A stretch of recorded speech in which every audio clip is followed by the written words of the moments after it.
Naka-red alert status na ang iba't ibang ahensya ng gobyerno dahil sa Bagyong Leon na posibleng makaapekto ng hanggang 5 milyong tao. Nakatutok si Mariz Umali. May pagtaas na ng level ng tubig sa Quirino, Ilocos Sur, kaya hindi na madaanan ng anumang klase ng sasakyan ang spillway. Kahapon, sinimulan ang paglilikas sa Lipas City, Batangas para sa mga nakatira malapit sa Taal Lake. Nagpapakawala rin ng tubig ang 3 dam sa Hilagang Luzon. Ang mga epekto ng bagyo, naranasan hindi pa man tuluyang nakakabangon ng marami sa pananalasa ng Bagyong Christine. Unfortunately, mukhang may padating na naman.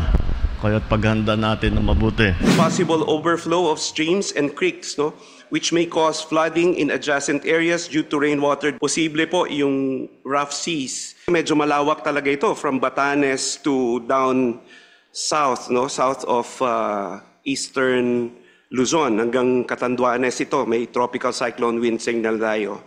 So ganun kalawak siya. Hanggang 5 milyong tao ang maaaring maapektuhan sa Ilocos Region, Cagayan Valley, Cordillera, Metro Manila, Northern Mindanao at Davao Region. Kaya itinaas na ng Office of Civil Defense ang red alert status sa kanilang ahensya.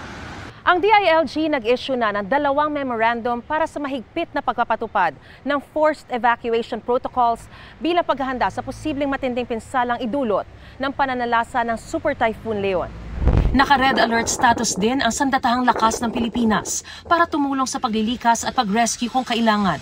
All of our units have total deployed assets. We have 96 land assets, SRR teams, and about 24 rubber boats and rotary aircrafts in the area.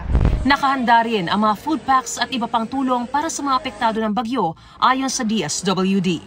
Para sa GMA Integrated News, Mariz Umali, nakatutok, 24 oras.